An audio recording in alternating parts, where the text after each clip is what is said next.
Darryl Edwards is a movement coach, a natural lifestyle educator, a nutritionist, and the creator of the Primal Play method. Darryl developed the Primal Play method to inspire others to make activity fun while getting healthier and fitter and stronger in the process. Darryl is the owner of the Fitness Explorer training and the author of several books. Like I said, Paleo from A to Z or A to Z, Paleo Fitness. He works and has been published in titles such as Men's Health, Women's Health, LE Magazine's Men's Fitness, and featured in the BBC documentary To Eat to Live Forever. He has his own story, which I'm sure he'll tell, which is very interesting, ones that we share regarding how he worked himself as, I believe, an investment banker, and probably will explain better than I about the negative effects. I met Darryl at the Wahls Protocol, hey Carmela, Wahls Protocol seminar last year, and I had realized I'd already read a number of his books. I'm just checking now to see if we could touch base with Darryl. Hopefully he will be joining pretty quickly. Yeah, we have people, Carmela from Australia, Teresa Lewis from Canada. It's an amazing thing what we're doing here. It is truly amazing. We'll go back to this picture for a moment. This is a picture of Darryl Edwards carrying a good friend of mine, Dr. Waldman. Another amazing man, and we've talked to him the other day. So this is at the Wahls Protocol seminar, and so I don't know how old Darryl is. I believe he's older than me, but I gotta tell you, you would never know. He is strong, and his methodology is pretty amazing. He subscribes to the fact that exercise should be fun, exercise should be functional, exercise should be useful. And Carmela, she's a physical therapist who's just joined us from Australia, would be a testament to that fact. So me lifting endless amounts of weights may not be what it's going to take for me to get better. Excuse me while I look down to see if I can find Darryl. Darryl is not here yet. So from talking to Dr. Charlene yesterday, it was very, very interesting because he's a functional medicine board certified neurologist. I don't even know how many in the country there are, but I can't imagine very many. But anyways, he spoke about the fact that, for example, Parkinson's, food is necessary, but it may be the number one. Well, he had a lot of points, but in Parkinson's specifically, he said maybe the number one path to healing is movement. And I know from my experience, I could not move until I got my diet right. So I believe it's a stepwise process. The most beautiful thing that I didn't know many years ago when I was diagnosed is that there was a possibility. I was just taking the pills or the shots and waiting and hoping and praying that I would get better. But I didn't. I went from being an international speaker, practicing oral surgery as a dentist. So in the operating room, many hours dealing with children, implantology, all this neat stuff. My dad didn't even graduate from high school. And so now here I am losing my feeling in my hands, losing my ability to speak. I couldn't even breathe properly. I couldn't breathe properly. So wow, I am on the verge of dying. Now this happened over many years. I went from, limping to walking with a single cane to walking with forearm canes to a wheelchair. So, my expression is it's all good till it's not good. It's a progressive disease. Now, will everybody go to the wheelchair? Probably not. But I tell you what, prevention is far easier than trying to come out of a wheelchair. I mean, come out of a wheelchair for me is really, really hard. Really hard. Excuse me, but it's a bitch. So, my goal is with this is very inspiring because I get the feedback from everybody. If we could bring people to us, and we could do it through social media like this, and we could learn something, and we could take away some materials that we could take home to us right now to put in our heads right now, whether it be about diet, exercise, or mindfulness. Let's do it. This is exciting as all could be.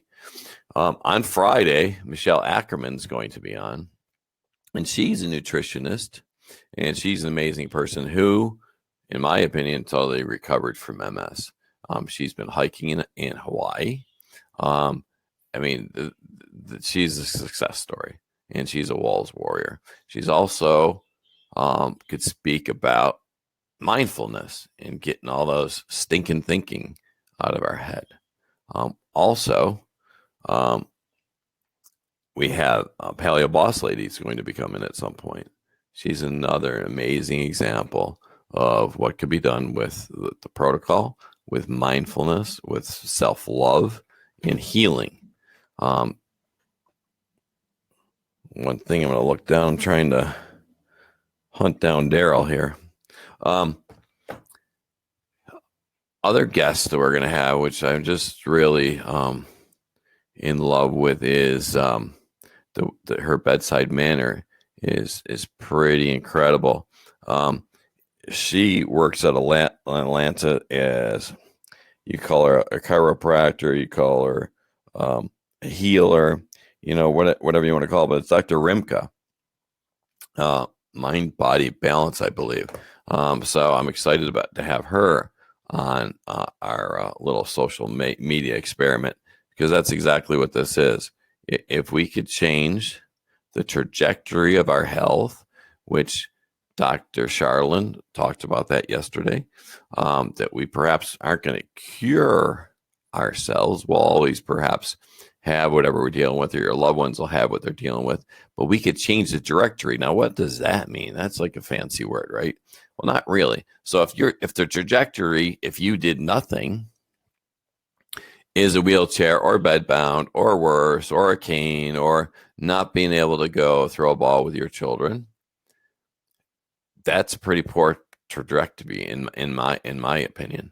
So through diet, exercise, mindfulness, if we could change that trajectory, if we can manage the symptoms, wow. All right, we've already won. Hey, Ann. Still waiting for Darryl here. I may take the blame here. Because he's 5 hours, so he may be thinking 10 o'clock Eastern Standard, but I may have mixed them up. So you may just have to listen to me blabber for a little bit. Let me just check to see if he's there yet.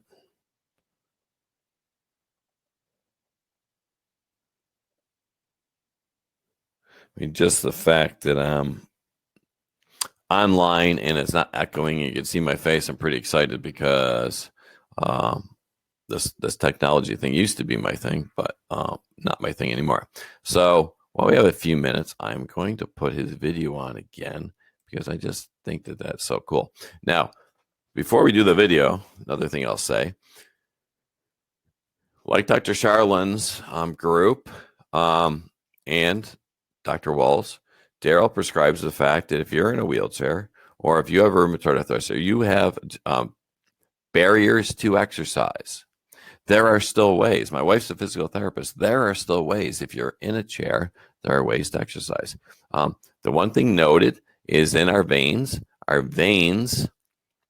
have no way to move the blood. If we don't move our arm or our legs or get our cardio, it's not going to happen. There's no way to pump. It's not arterial. It's a vein. It collects. So it's very important that we move.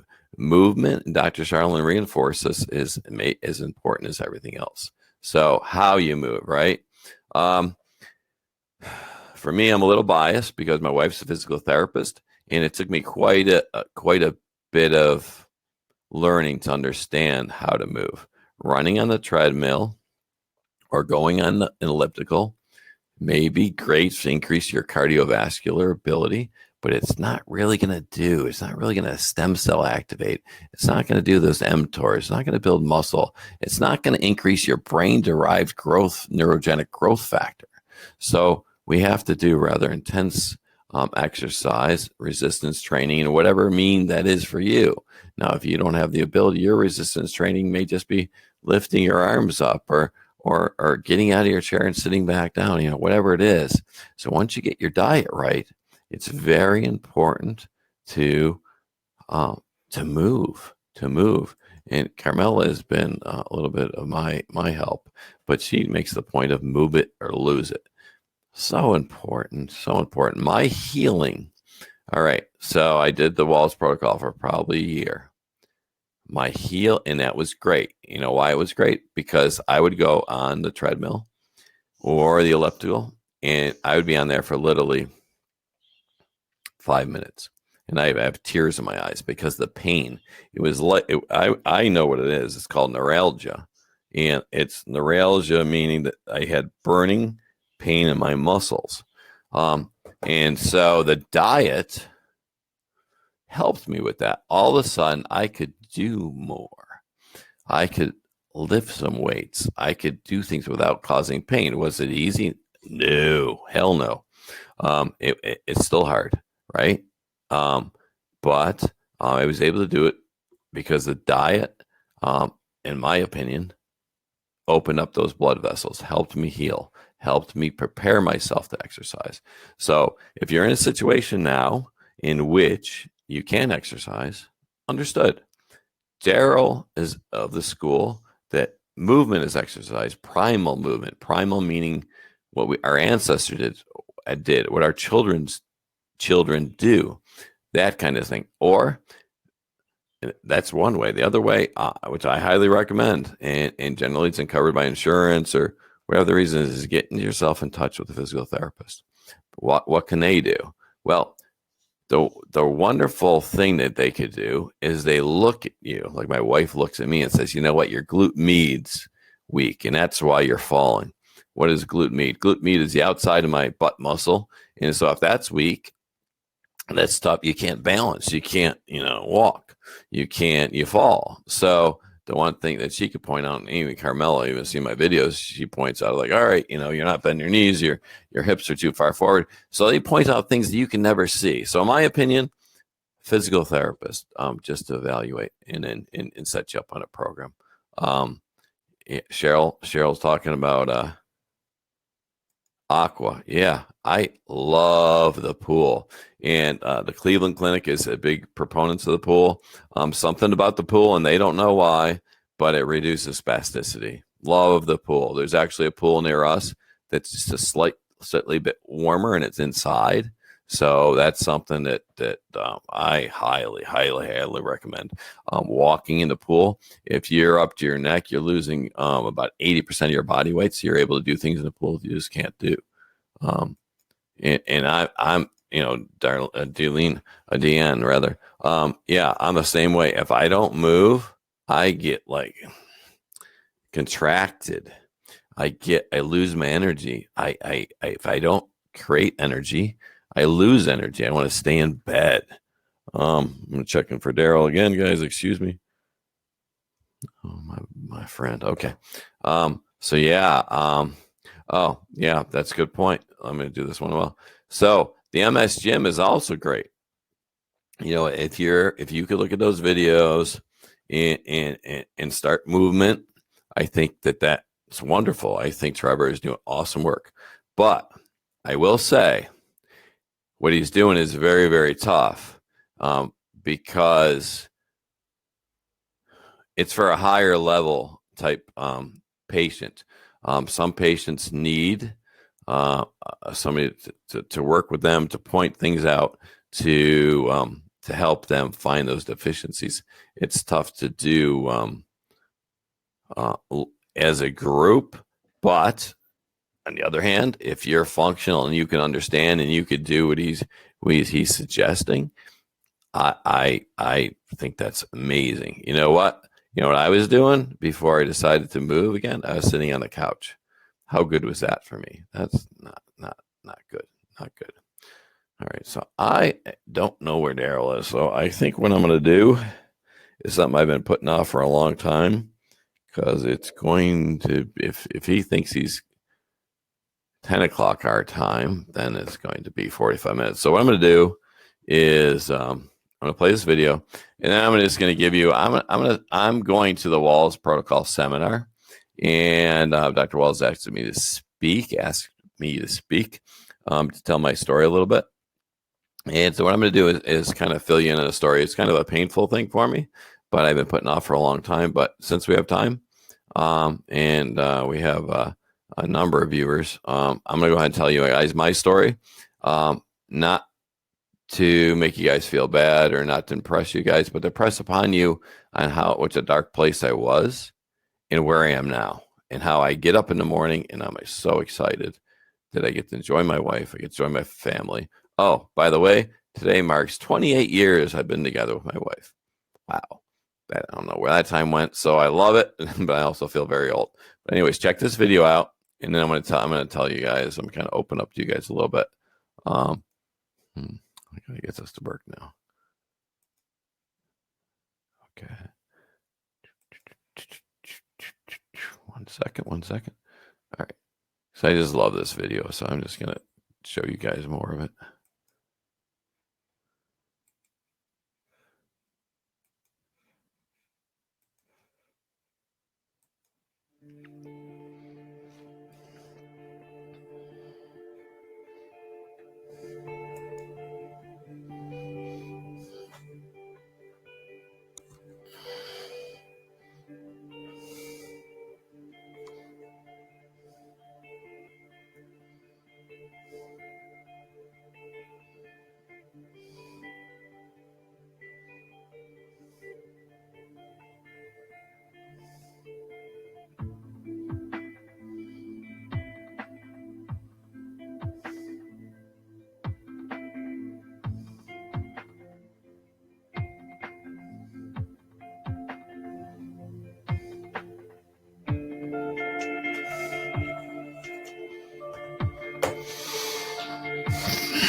So what Darryl is showing some pretty extreme stuff. I'm not expecting most. I couldn't do any of those things, right? But that's the most extreme of what he offers.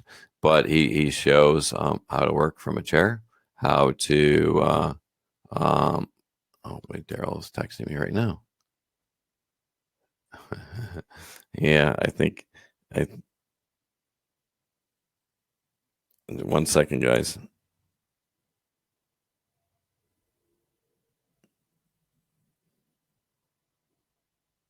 I'm telling him I'm filling some time. So he's looking to be 2 p.m. his time, which is about, I don't know if I could fill 40 minutes, but that's about 40 minutes. So, I mean, you guys can kind of welcome to come in and out. I'm going to just go ahead and let's see what he has to say.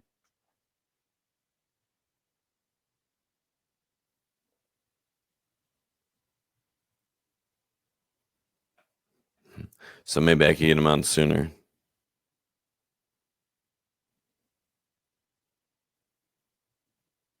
Okay. So I'm going to tell you guys, I don't know when he's going to come on, but I've asked him to come sooner. I probably mixed up the time. But anyways, let me run down what I kind of plan to do at the seminar. I've never really shared these stories with anybody. It's early in the morning. I don't know. As the older I get, the more emotional I get. So if I get emotional, don't worry about it.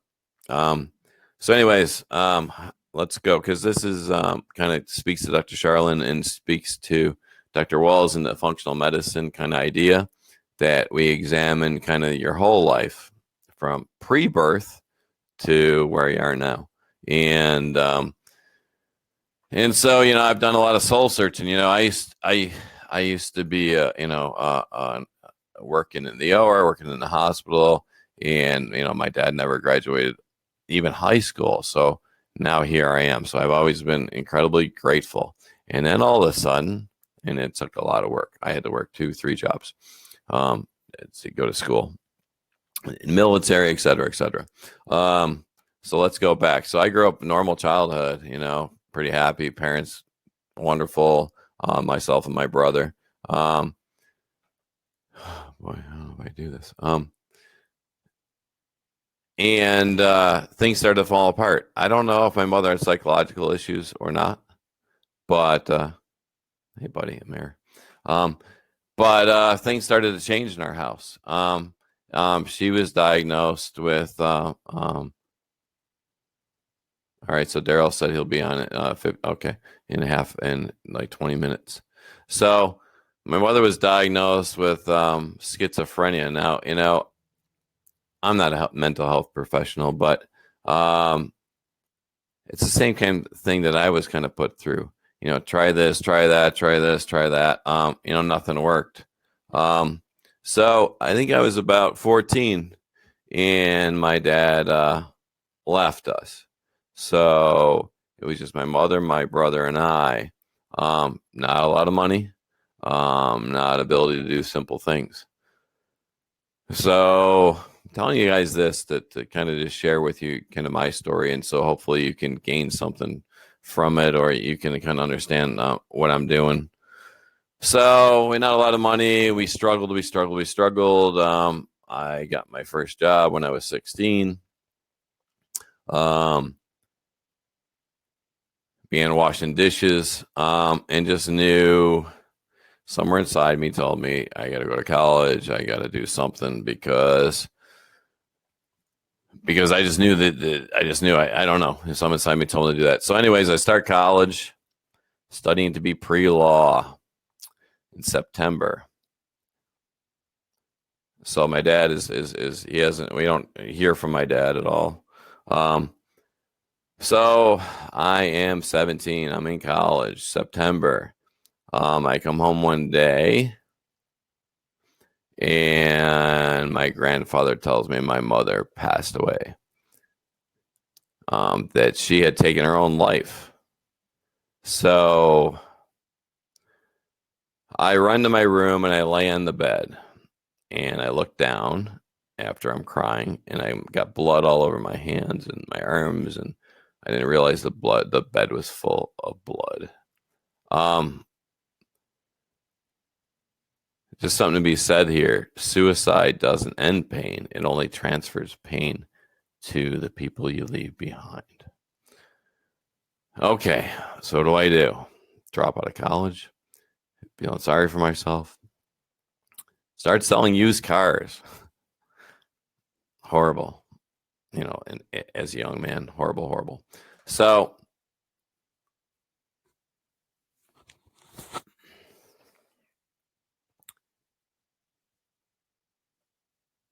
okay. So what do? I know this is not the right thing. I know this is not what I'm supposed to be doing. So I joined the Army. The Army was a good kick in the ass. That's exactly what I needed. I joined the Army. They gave me an offer of 3 different jobs. You could be a medical specialist, you could be a dental technician, or you could be a respiratory therapist. I picked dental technician. I thought being a dentist was the grossest thing in the world. I could never imagine doing that. So I went through the military. I got out of the military, I guess tougher, mentally, physically, but I stayed in the reserves, and I went on this hunt for jobs. I looked in Detroit, I looked in Buffalo, I looked everywhere. There was no jobs.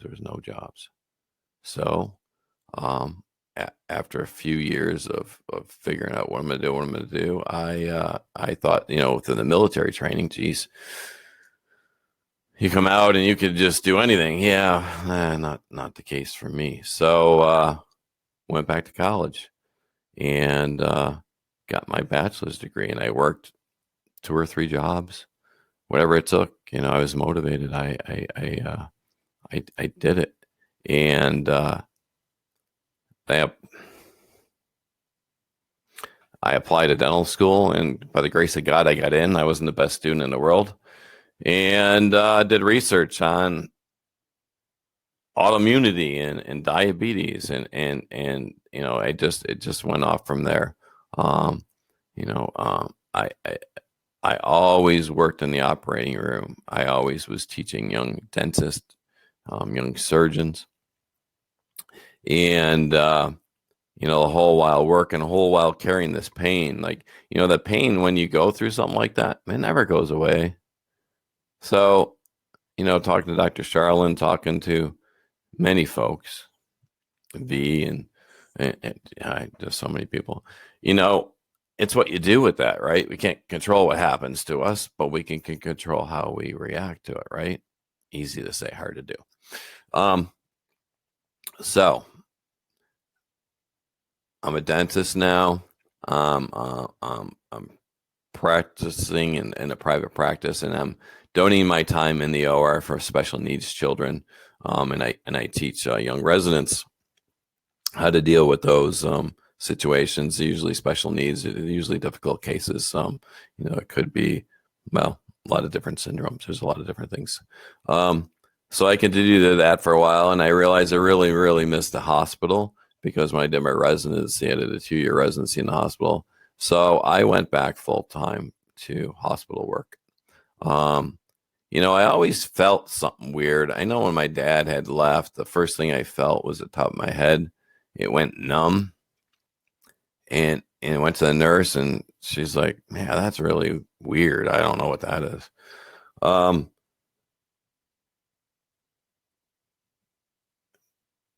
was that? This is when was I began searching? I don't know. I feel like my whole life was a search. I don't know if there was a specific time. Before my dad had left and dealing with my mom, there was a lot of pain in our house, a lot of things I witnessed that I really wish I hadn't. I just I don't know. I just always felt like there's got to be something more than this. And so back to the story. I'm working in the hospital now full time. And like I said, in high school, I felt some weirdness in my head, and throughout the Army, I felt a little weirdness in my legs. And, all the doctors, they never really knew what that was. It was like, oh, pinched nerve, or, they really didn't know. Like idiopathic, as Dr. Charlin, a lot of stress, Dion. Yeah, that's what I'm learning, those type of things. So I'm trying to deal with those. So, when my dad left, got the numbness in the head, and my scalp. I mean, I would brush my hair and it felt like it wasn't connected anymore. Only one half.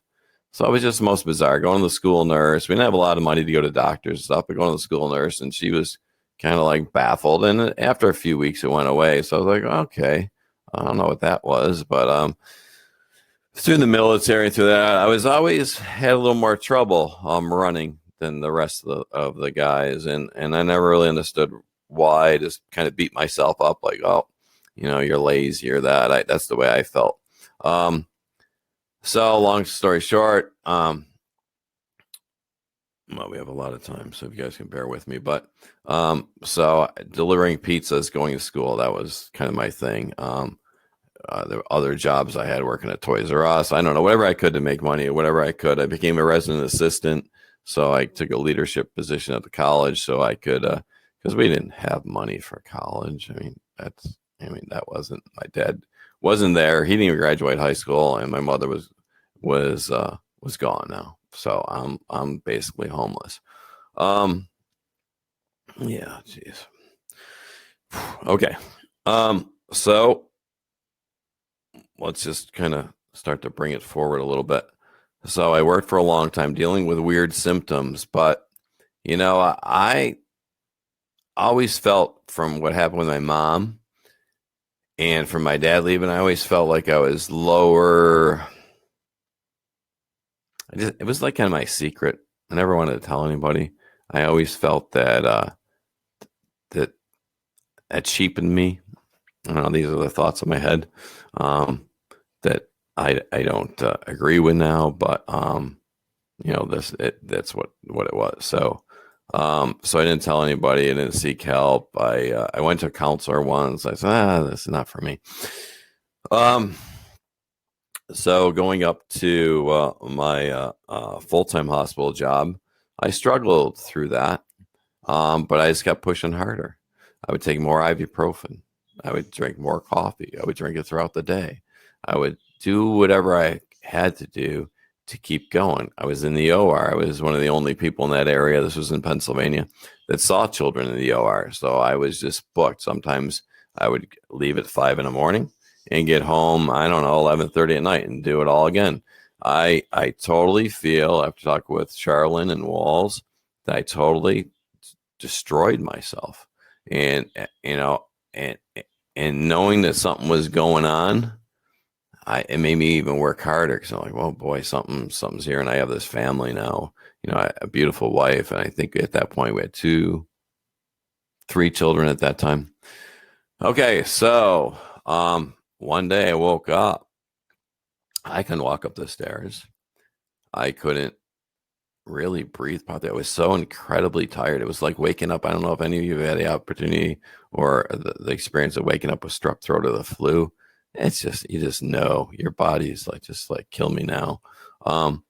And so waited a couple days and checked myself into the emergency room. And after MRIs and blood tests, and you know how the deal's, right? The neurologist came to me and said, pretty sure you got MS. I'm like, MS? What in the heck is MS? That's not something on TV. I don't like. That's not something that I got. Certainly there was a mistake. So I looked at Lyme's disease. I mean, I looked at everything, and unfortunately, there was no answers. Even to the point, boy, going deeper into my insanity, even to the point, because I was always like a proactive kind of researcher in school. I got my thesis honors as I graduated, etc. And so I even went so far as to buy a cow's head from the butcher and make my own myelin pills. It's insane, but from all the research and everything, I felt confident doing it, and that's just kind of me. So I did that. Well, obviously that didn't work. Slowly declined. Went from a limp to a cane. This is probably over a 6 or 7 year period. And the decline kept getting more and more rapid, more and more painful, more and more difficult. So, going to cane was a big deal, right? That was mentally tough. Going to next was 4-hour canes was just nearly impossible. I would still go in that OR. I would still put those 10 hours in. I would take 800 milligram ibuprofen like candy throughout the day. And we all know what happens there. I started losing use of my hands. I started losing the use of being able to speak properly. I was so afraid people were going to find out. I was so afraid that I possibly could hurt somebody. So after 7 years, and I wrote magazine articles. I studied. I went and got my surgery training with in Atlanta. I started doing big surgical cases. Bone grafting and it was pretty amazing from a boy that came from nothing to be this. Like, wow, people call me doctor. How crazy is that, right? Okay. So, and then I just kind of, and I've always been a rather faithful person, but I even got more faithful. I kind of just looked at God and I'm like, all right, well, life's been pretty tough. And I worked and done all this stuff. So now, and you gave me the grace to go and be a doctor and do all that stuff. And now it's all going away, and I'm not being able to help people anymore. That was the one thing as a dentist, oral surgeon, doctor. I was kind of all those things. When you're in a hospital situation, you're a provider, you're a physician. And so, I was always a situation where they would send down the sickest folks neurologically, cardiovascularly, and I would deal with their mouth. And their mouth generally was, there was these infections, these things going on that totally reacted to the body. The C-reactive protein would be through the roof. If you were a diabetic, it would exacerbate your symptoms to an incredible degree that you would need so much more insulin. You were so fragile. I participated in the Gift of Life, in which children came from like Somalia, for example. I'm looking at, actually, I'm sorry, not Somalia. That's a different patient, but I have Ethiopia. So I have these pictures on the wall you can't see, and they need heart surgery. And after staying in the hospital these fevers would keep popping up. And so we don't know what's going on. Let's send them down to Dr. Girard. I'd open their mouth and you would just be horrified, scary. Coca-Cola, not our friends. The amount of infection these children would have from the poor diets was just saddening. Tears to my eyes. So I would do that. That was my life. That was my giving back, doing that sort of thing. So here I was, not going to be able to do anything anymore. What are these patients do? Nobody took their insurance. I didn't really care at that point. It was just part of my thing, and it was going away. It got pretty hard. It got so hard that just for me, I would get up in the morning. I mean, this is really kind of exposing everything in myself. I would get up in the morning at 3:30 in the morning. I had to be to work at 7 or 8, depending on the day, what we had scheduled. And I would get up at 3:30 in the morning so I could work out and stretch. So I could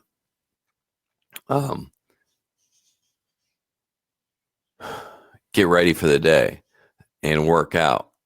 Not because I wanted muscle or anything. It was the only thing I knew, that if I got up in the morning, that if I stretched and worked out, then I could get through the day better. Not well, but get through it better. So I did that. But I got to tell you, I was talking to Michelle Ackerman the other day, and hopefully she'll share that with us as well. But sometimes I go in the closet and just cry into a pillow because I couldn't let my wife know. I couldn't let my kids know what I was going through because I didn't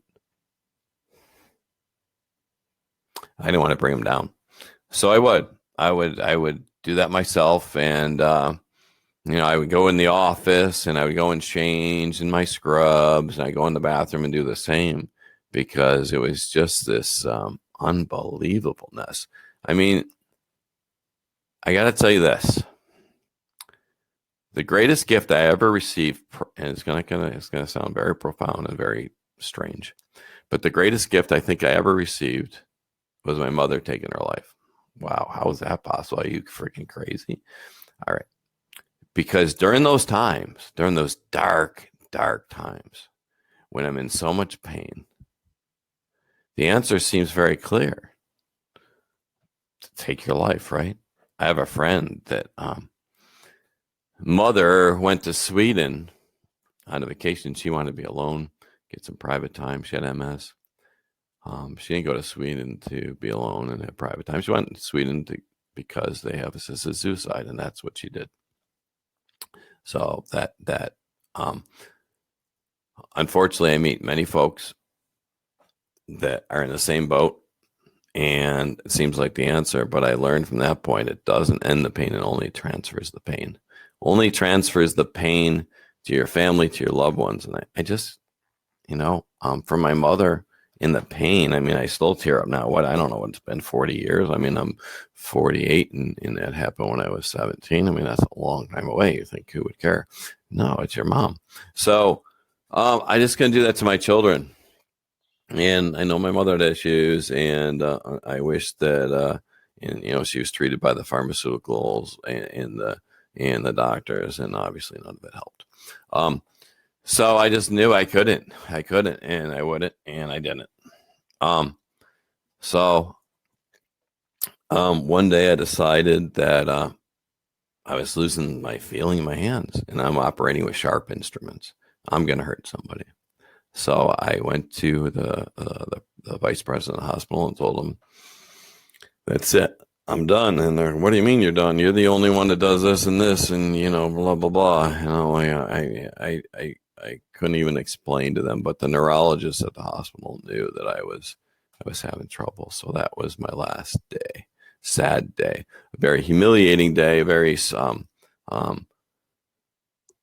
shameful day, because here I was, the sole provider. Now my wife's a physical therapist, but with the children, I mean, how does she work effectively? You can't. So I was the sole provider. So fear, yeah, a lot of fear. What are we gonna do? I'm retiring. I'm in my 40s, and but we did, and we were making it, and things aren't 100%, but they're not suicidal. So let's fast forward a bit. I think I was retired or disabled, whatever you want to call it. I like to use retired because that sounds better, but disabled. And one day I heard about minding my mitochondria. And I read that book feverishly. Now, that was a very sciencey book. Let me just look down and check for Darryl one more time. And so he's okay. He's still the same. So, but I devoured it, because before then, all I had, I'm not going to bash anybody, but I was doing swank. I was doing the low fat thing. I've been doing it all through being a dentist, me being a doctor. I was doing that. To the nth degree. High grains, high sugar, low fat. I declined. I was doing the vitamin D. I was doing the fish oils. I was doing all the supplements, right? My mind obviously wasn't in a good place, but I declined. So when people, I was doing LDN, might as well we're exposing things. Oh yeah, just as a note, nothing I'm saying or nothing in this presentation is meant to diagnose, treat, or prevent a disease. Nothing's been proved by the FDA. So take everything I say with a grain of salt. I'm only sharing my experience, my education, in the hopes of educating and sharing. So let's get back. So I'm not working. I'm sitting around. I am just losing more and more function. Now I'm going from a two-arm canes. Now the reason I went from a two-arm canes to a wheelchair, because I'm falling all over the place. I literally had a few drinks, and I think I broke my chin to a small degree. But being in oral surgery, I kind of knew what was going on. But and so very, very scared for my wife. Her whole career, she's trained not to let people fall prevention, gait belts, et cetera, et cetera. So enter wheelchair. My God. So that's like, I still look at the wheelchair as my arch nemesis. And even to the day, I don't know if you guys can see, but there's a walker back there. I really, really try to avoid it. But there was a point where you were so weak that I had no choice. It was in the wheelchair. And then so everything, oh, geez, you're in a wheelchair. No problem. Well, it's not no problem, because now your trunk's core stability. And so you could easily fall out of the chair or fall forward or whatever, because I had no trunk control. When I sat on the couch, that I would, here, Darryl's asking me to message. If I sat on the couch, I could not get up. I would have to get my wife to come over to pull me up, because if I leaned back, give me 1 second, guys. If I leaned back, I'm going to try to talk to you while I'm working here. I literally couldn't sit up straight. And so my wife would have to come over and do that and help me up. I'm just texting Darryl. When I would lie in bed, my wife would have to come over to pull my legs up and to put them in bed. It was horrible, I think, for her, painful, um, but even more shameful and painful for me because I always felt that that through my disability, I mean, my wife didn't sign up for this, right? I mean, she's wonderful, absolutely, and has always been kind and just, I mean, I couldn't ask. I mean, she's my angel, right? A lot of shame, a lot of shame. So, mighty mitochondria, I realized that things were starting to warm up. Darryl is on, so in a minute we'll bring him forward.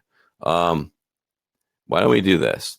We'll finish my tales of woe another time, and we'll let like a young man who's, I believe, older than me but stronger than me, on to tell his story. And I'm going to bring him on right now, and there he is. But I am going to just kind of reiterate what I had said. Darryl is an amazing, amazing guy, and he doesn't even know how much I revere him. He didn't know either that at the Wahls protocol, I had written. Why do I keep saying that? I had read two of his books. They're on my shelf.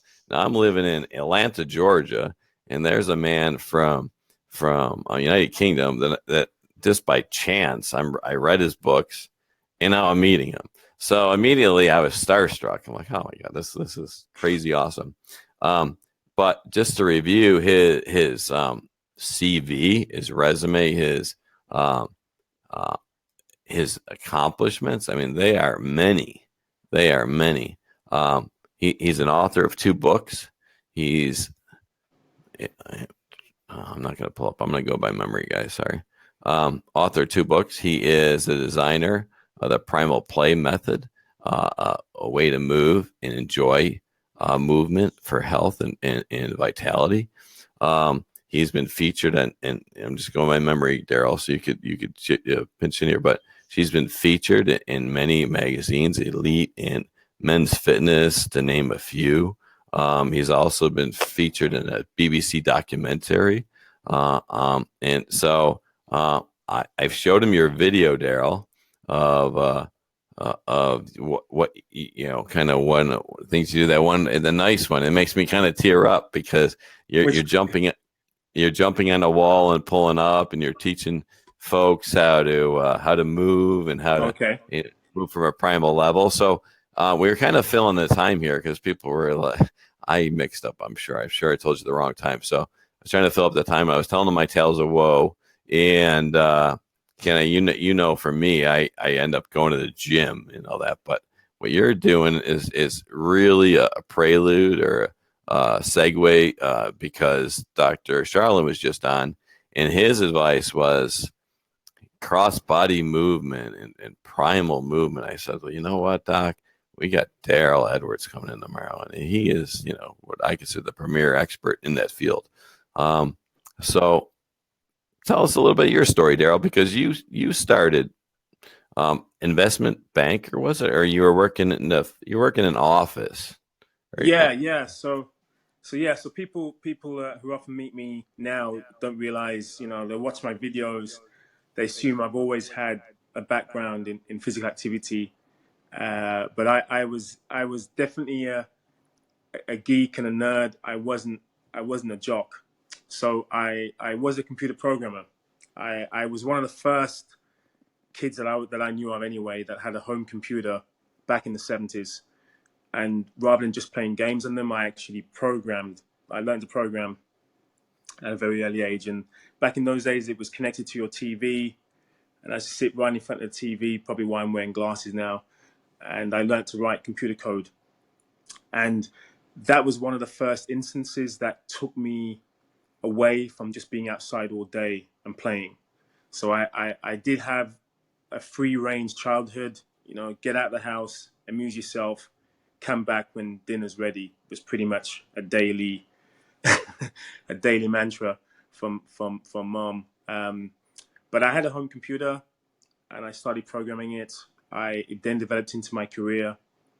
I worked initially just writing software for software houses. I worked for Microsoft back in the 90s. Darryl, was this all self-taught, or was this were you Well, no, formal? I mean, when initially it was self-taught, but Yes, I then studied computer science at university. Got a master's degree in information that's technology. impressive. Impressive. Okay, great. So I worked for Microsoft back in the 90s. Then I got headhunted to work. I remember actually I turned down Microsoft twice because I felt they weren't going to pay me enough money, even though they were the biggest tech organization at the time, and my Wow. CV would have done wonders my Sure. CV. But I turned them down because I felt I wanted to make more money, and in financial companies, investment banks were where you could make considerable money, and they started to use technology in a big way. So I was riding the crest of that wave. I spent almost 20 years within investment banking.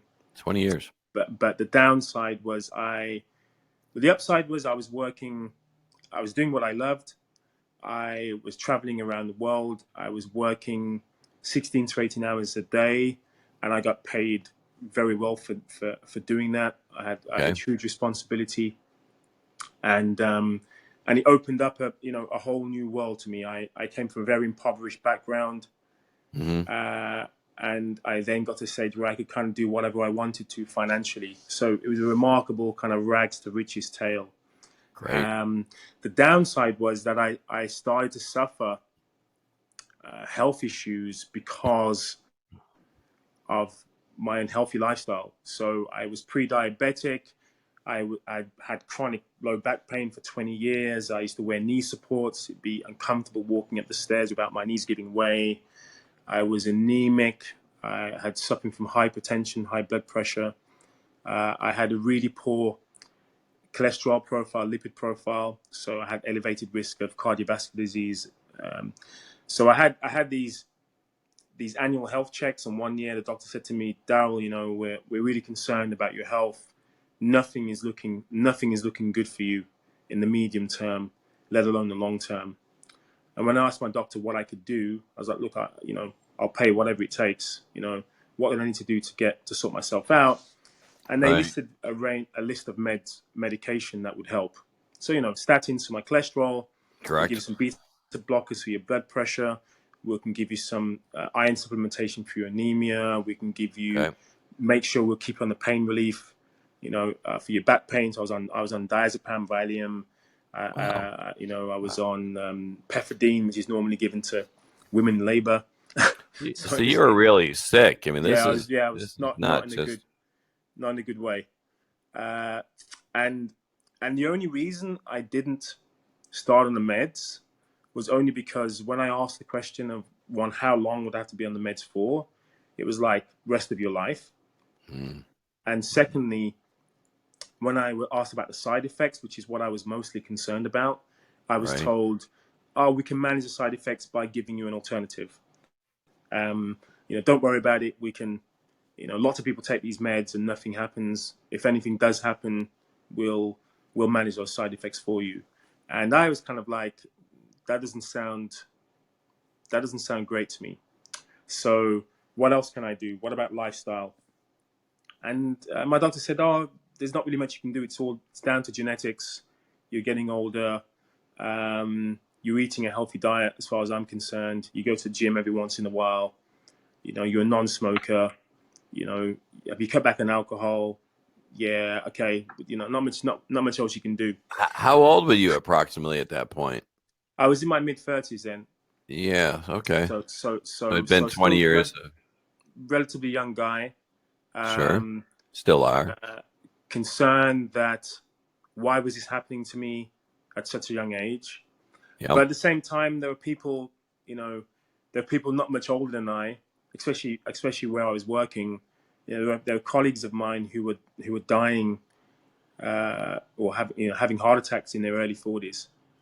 So in a way, even though I felt very young, at the same time, not much, in not many years, there were people who were kind of suffering from diseases of what you assume to be diseases of aging, who were having these issues, relatively young. So So I decided I did have a book on my bookshelf, a shelf help book, as I called it.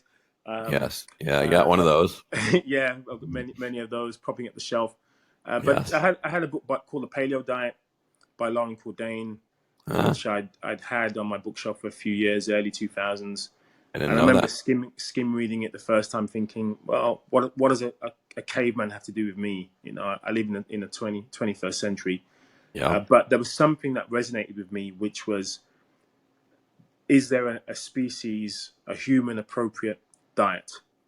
And secondly, if there is, what of my life today, living in 21st century, you know, is mismatched with my ancestry, is mismatched with how I'm supposed to be living. So even though I was very skeptical, I even though I wasn't sure what I should be eating, one of the things I knew for definite was that I had to become more physically active. You know, You did. I had to stop being this very weak, incapable individual who was just using my income as a mechanism to say I don't really need to do any physical stuff because I can pay somebody to do it for me, or you know, I'd rather just use my brain to make a living. Why do I need to move? I recognized then that part of my what was ailing me was my lack of physical activity. I recognized that my heart, you know, is a muscle predominantly. You know, it's a pump that works from cradle to grave. Yes. So I need to be working that muscle, not just thinking about how I'm fueling it. So my approach is very much movement first. Was actually the first steps to me for me regaining health, and I tried a few dietary interventions until I settled on a paleo type diet. But it was definitely movement first. My health markers improved significantly within a few months. I got my bloods retested, and I just remember my doctor just telling me he ran the last set of tests, and he said to me he was going away on holiday to the Seychelles for a few weeks, doing rather well for himself. And he said, Darryl, I'll be getting the first set of bloods through in 7 to 10 days. He went, I'll make sure they'll be sent to me. If there are any problems at all, I'll give you a call. I won't wait until I get back off holiday. Darryl, can I stop you for a second? Can we Yeah. back up? Like, how did you feel then? You must have felt kind of crummy, no? You know, your doctor was telling you to be on these meds. I mean, you probably weren't feeling well enough to exercise, but so what? How did you approach that? You know, I well, I suppose I was faced with, because I was faced with pretty stark news around, Darryl, if you don't, you know, my doctor's fairly frank with me. It's like, Darryl, if you do not make, make these changes, I take these meds, you're probably going to have you're going to have a catastrophic event of some Okay. description within the Okay. next 5 to 10 years. He was pretty much like, this is a guarantee. You know, it's pretty much a Okay. guarantee. So you know, that's what I was being told. You're on these meds. You know, there's only so far we can go on. You know, in terms of pain relief medication. Yes. You know, you don't want to get addicted to painkillers. You know, so I'd be asking for more pain relief, and it'd always be caught. You'd be always like, Dow. We've got to be careful about Right. you taking more opiates. You got to be careful about taking these painkillers. Which is a You big know, problem these days. diazepam's a tranquilizer. You know, it's a sedative. You know, you've got to think about this. But I was just thinking, no, just give me the pill to sort me out. Also addictive, you know, And also diazepam. addictive. Yeah. So Okay, so so how did you start? Like you didn't go running and jumping over benches or climbing walls. How did you? Yeah, right. How did you? Where did yeah. you start? Well, you know, not many people know this, but I was inspired by watching. I saw a colleague of mine actually told me about watching the training videos for the movie 300. I don't know if you've seen the movie or aware of the movie, but it's basically about the 300 Spartans who basically tackled hundreds of thousands Yeah. of Persians in the Battle of Thermopylae. And he says, oh, you know, you have to watch the training regimen. You know, like you've got to see what these guys are Really? doing. So I'm like, okay, Wow. have a look at these videos. And so I saw these videos, and I remember there's a commentary by the director who said, what we want the audience to believe when this movie comes out is that these guys, one, could actually fight that way, but that the Really training that they undertook is about improving their function, not just about how they look, not just about aesthetics, but actually interesting. it's really about how you prepare yourself functionally for whatever life throws at you. And again, that was a light bulb moment. That was the Very first interesting. time I thought about movement or fitness or training as about building my body for Because up till now, health. you really rather relatively sedentary in your Yeah, I whole. was relatively sedentary. I'd buy health magazines, you know, get your six pack in 6 weeks type of, Yeah, and good. probably do the training for a couple of days, not having any success. But yeah, this is the first time I considered movement for health and function, not just for aesthetics. That was the first time. And so So, that's what I did, so help basically. us out here because I'll get a lot of comments that say, "Well, gee, I got rheumatoid arthritis, or I'm in a chair, or I'm on canes." Like how would So where did you start? Well, I have to really stress. I mean, it sounds, in some respects, it sounds very trivial uh, when I say, I suffered from low back pain for 20 years. Or I used to wear, I used to wear a back brace. I used to wear like a corset for a lot of that time. I used to wear knee supports because if I didn't, it was painful to walk. I mean, I couldn't take stairs. So it's difficult when people see me now and what I do now. It's almost, you know, I don't have those before and after pictures of me keeled over, me not being able to get out of bed. Me being in bed for a few weeks, really struggling to get out of bed because of the pain. So what I would say is that I just recognize that every single incident I had of low back pain, every time I felt pain in my knees, it was only ever getting worse. The more that I rested, the more that I avoided discomfort, the worse it became. So even though I was being told by my doctor, make sure you rest up, make sure you don't do any movement, Right. avoid pain, avoid discomfort. I was That's the told the way same to thing. manage this. I was like, why is this getting worse and worse over time? It's not getting any better. So the difficult pill to swallow for me was to actually embark on trying to strengthen myself, trying to strengthen my body. And I had to start with I'm talking the basics of the basics. So I couldn't do, even as a very young guy, I was the kind of guy who would struggle to do a push-up. I couldn't Okay. do something like a pull-up. Really? I couldn't pick up, I remember the first time I tried doing a deadlift, and that was after a while of going to the gym. I mean, I was struggling to pick up half of my body weight. I mean, Wow. really, just pretty much the barbell and a couple of small plates. And I remember feeling so proud about doing that. So, Great. so I started off with the basics of good functional movements, trying to do a squat without any weight, just being able to bend my knees.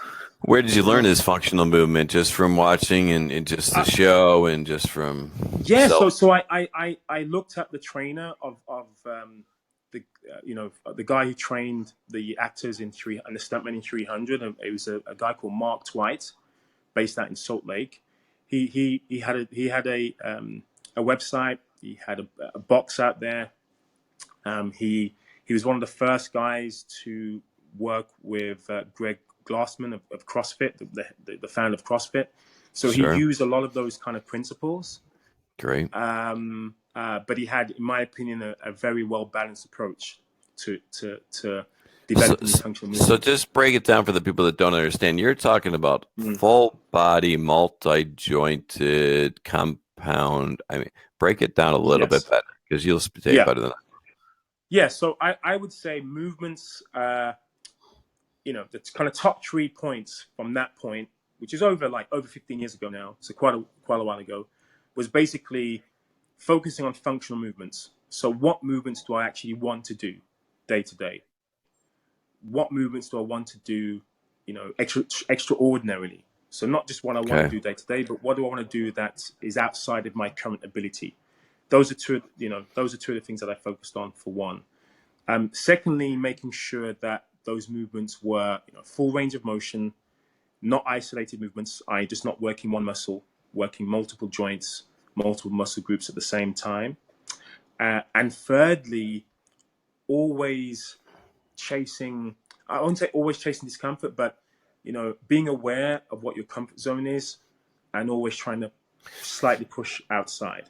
I'll interject a little bit. I mean, you're rather unique because at that time, I mean, weren't people just running on the treadmill or going jogging or dieting? I mean, you're doing something that was profoundly different, and even profoundly different nowadays. Yes, for sure. I mean, I totally agree. I mean, I don't know, I'm not sure what it was, but there was something in that messaging, that narrative that worked for me. And I suppose even going back to my childhood, which I like to do on a regular basis. It's definitely part of who I am now, is this kind of going back, being nostalgic about my childhood. It is like the Rocky movies, the training montage. Yes. And Rocky 4 was the Rocky film that probably had the biggest impact on me, actually. Yeah. That training montage with Ivan Drago. And I still listen to the music as I exercise. that music as well. That music in the training montage, it's incredible. Yeah.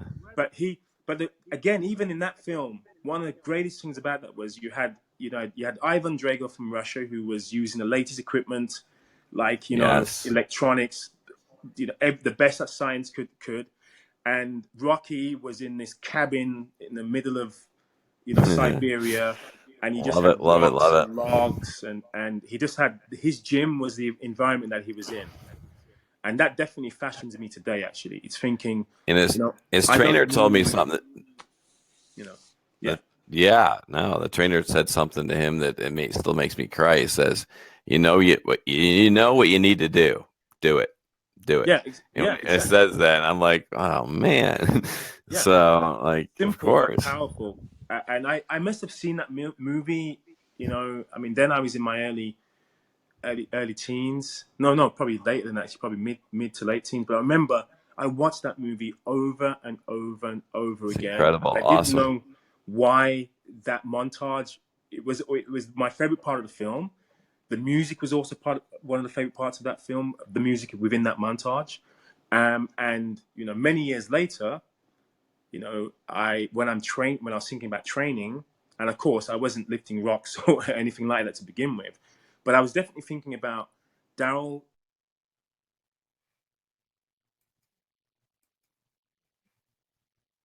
We are still there. we're back. Yeah, Sorry we're back. about that. I want to get out of the chair without being in pain. I want to be able to take the stairs without being in pain. I want to be able to, lift and carry my shopping with ease. I want to be able to pick up my partner without, wanting to hire someone to do it for me. Do you know what I mean? Like, there were just some basic things that I wanted to be able to achieve, and I recognized that the only way to do so would be finding something that would be progressive. Starting out small, slow, steady, and constantly building up on that, using compound movements, making sure I had some really good recovery, recognizing that muscle soreness was actually a good signal as long as it's an appropriate dose.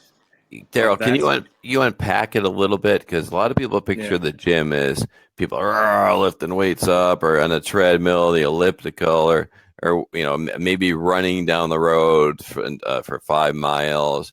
But you're not talking about that. You're talking about something totally different.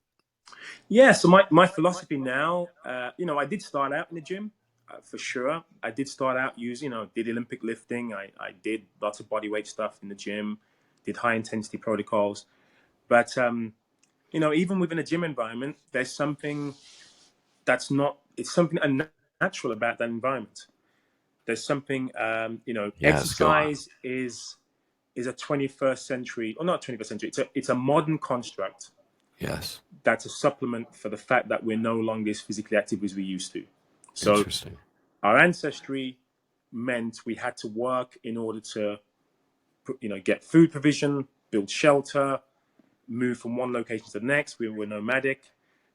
Then we became more civilized, and agriculture became part of, and the Industrial Revolution, and so on and so forth. We now have conveniences, which mean we don't have to hunt and gather our foods. We don't have to do anything physically in order to make a living for ourselves.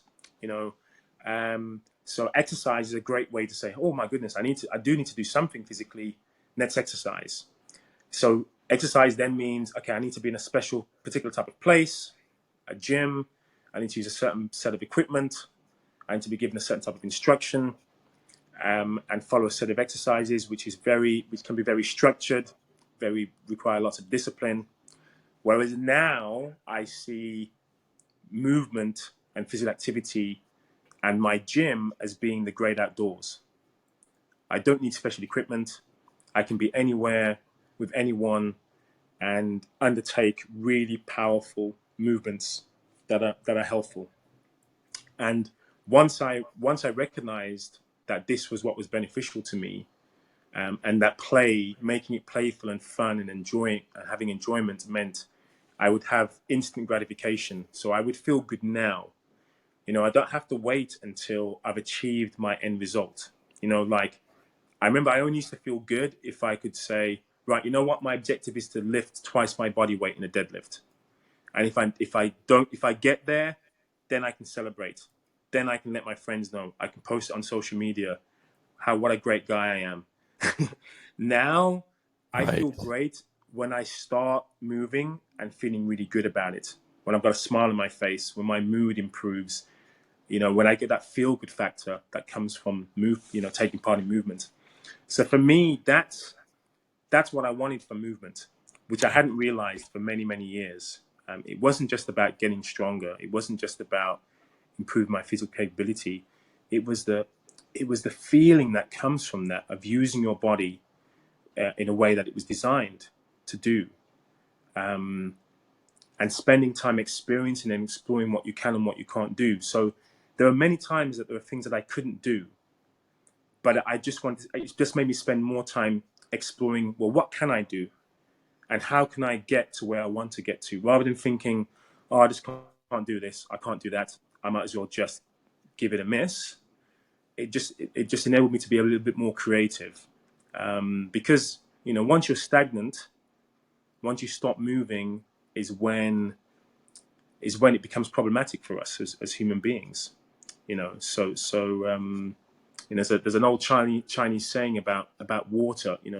When water's still is when it becomes stagnant. It's when it harbors disease. But when it's flowing, that's when it's a kind of a healthy environment, is when water is flowing. Very interesting. And not when it's still. So I feel the same way about movement. When I'm sedentary, I do feel worse, both physically and mentally. I do start feeling aches and pains that I used to have many years ago. I'm more likely to be aware of them when I'm sedentary for a given period of time. Once I start moving, I feel much better. So it became medicinal. Dr. Charlin, that functional neurologist, I believe he knows you very well, from the Wahls Protocol seminar, spoke to that point very directly yesterday, explaining, kind of giving us the science behind it, which I'm sure you're aware of, about stem cell migration, satellite cell stem cell activation, stem cell migration, brain-derived neurographic growth factor. I mean, there are real science. What we're doing, we're elevating growth hormone through our fasting. We're decreasing we're stabilizing our insulin. I mean, this is the real deal, guys. This isn't just like we're throwing spaghetti at the wall hoping it sticks. This is medicine. No? Yeah, for sure. And I think, unfortunately, many people in the health space, especially those who recognize how amazing nutrition is and how powerful food is as medicine, they tend to overlook something which is as equally as important, in my opinion, is far more important than your choice of food. And the only reason I'm saying that is because if you think about, again, going back to our ancestry, in order for us to have these healthful food choices which are available to us, we would have to seriously graft for that food. Like you'd have Yep. to walk for Hmm. miles. You'd have to carry. Sure. If you killed a gazelle, you So know, this would be analogous to the blue zone. That this is not just what they're eating, but it's how they're eating, how they're thinking, how they're moving. Exactly. So physical activity, all of the blue zones, pretty much. If you have a Venn diagram of the blue zones, their Hmm. dietary choices are all different. Okay. There's a little bit of overlap, but they Yep. tend to be quite varied. Some have That's high confused. carbohydrates than others, So I was but always confused by that. I never considered the lifestyle changes, but you're illuminating that. But go ahead. so they all have a different dietary, kind of composition of their diet, which varies significantly throughout all the blue zones. But the one thing they have in common is the fact that none of them are sedentary. They're all significantly physically active as part of their day-to-day life. They don't necessarily exercise, but they move, and Because they their move life. in a way that is purposeful. So they don't just go for a walk. They'll be the individuals, 80, 90 years old, who'll be carting something heavy from one section to the next. They'll still be out gardening. They'll be doing stuff. So that's a And mentality change, and I fall myself falling in the trap. Like I got this supplement, I got this food, I'm eating this seaweed, I'm eating this. So every time yesterday I would talk to Dr. Charlin, he's a very wise man. Every time I would kind of fall into that trap, he would re-guide me like, no, physical activity may be number one in Parkinson treatment.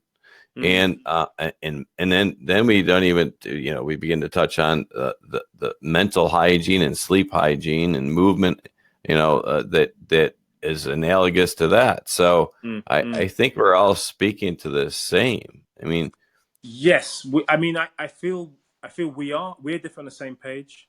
Dr. Charlin's on the same page, but unfortunately, we're not hearing.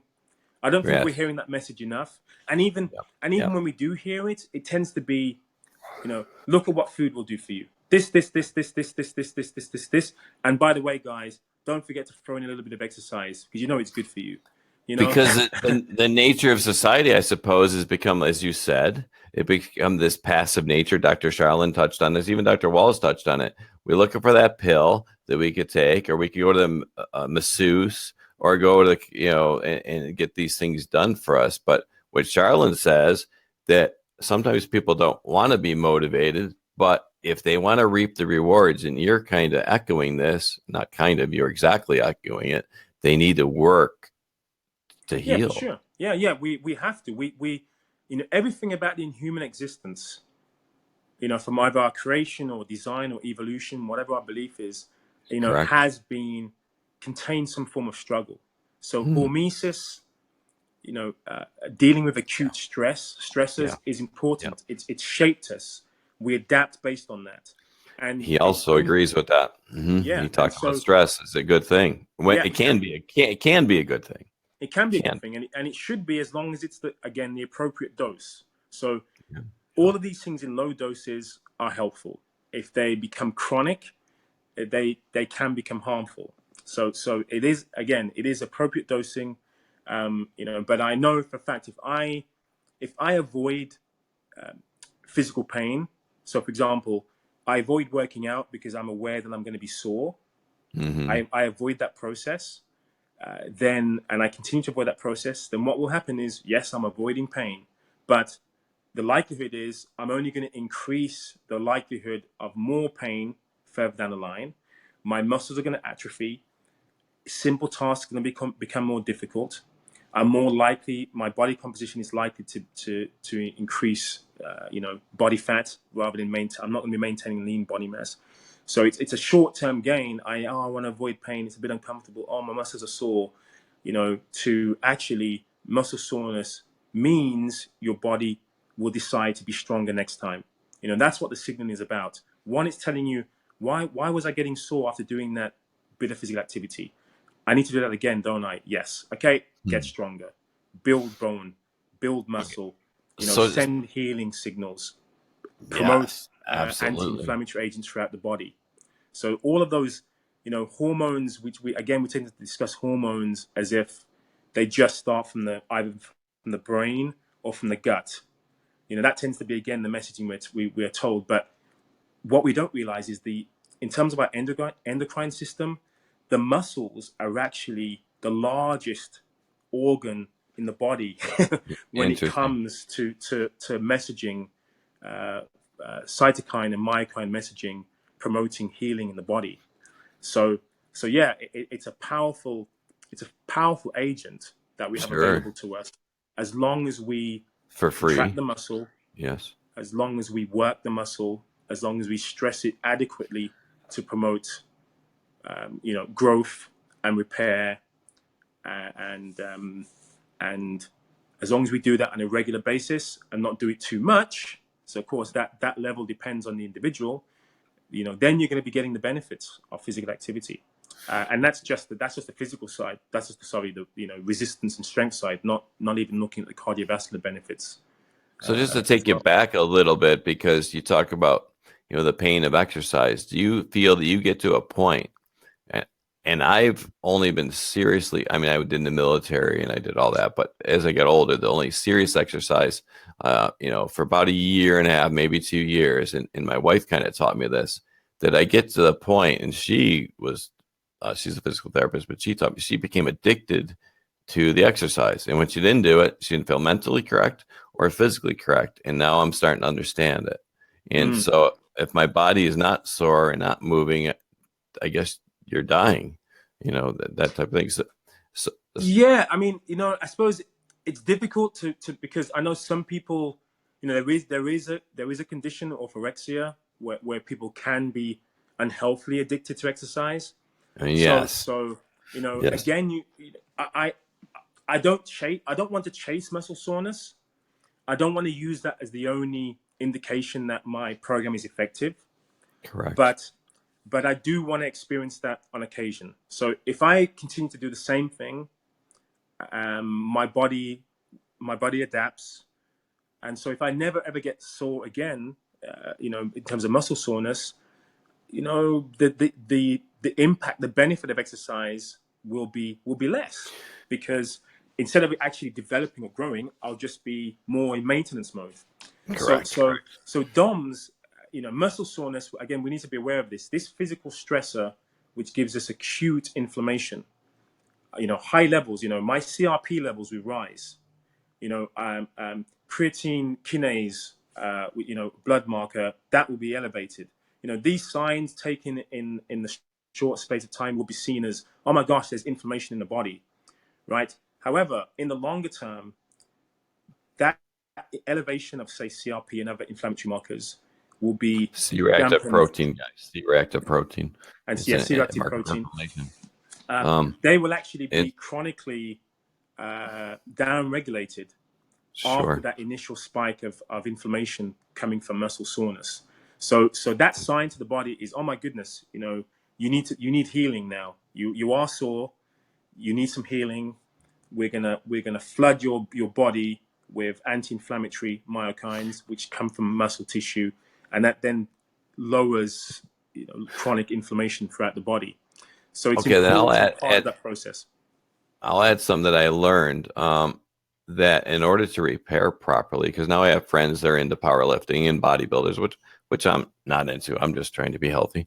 But what they explain it is that you have to be hypercaloric. You have to take in more calories than you can use in order to build and repair. If you're dieting like the Biggest Loser, which really bothers me, because that whole idea, I think, has been proven defunct, and I believe the contestants have a gag order that because they've either fallen back to worse or at least the same, and it was very very for my wife to understand that we have to eat more. But now she's eating more, her whole body's changed, her health has changed. I've gained, everybody hears, oh my god, you gained weight. Well, number one, I say throw the scale away, but I've gained about 30 pounds. And is it fat? No, the fat is gone. Now I have structure. So it tells me that I was not only nutritionally deficient, but my body needed something. I mean, Yeah, it's in an anabolic phase. Most people do need to eat more protein than the recommendations, for sure. And Okay.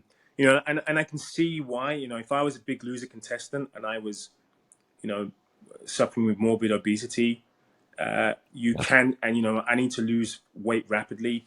You can see why these programs are successful. You know, calorie restrict, work out excessively, and we'll get somewhere. You know, most people do have a set point, I believe, and it becomes harder to maintain that weight loss over time. And that's why a lot of these people do bounce back, as you say. And it's not just even the biggest loser. There were a lot Nope. of diets where there's significant restriction. People Correct. do regain that weight within 1 to 5 years. I've actually gained since going back 15 years. I've gained about, I'm not sure what it is in pounds, unfortunately. I've gained probably about 10, 15 kilos.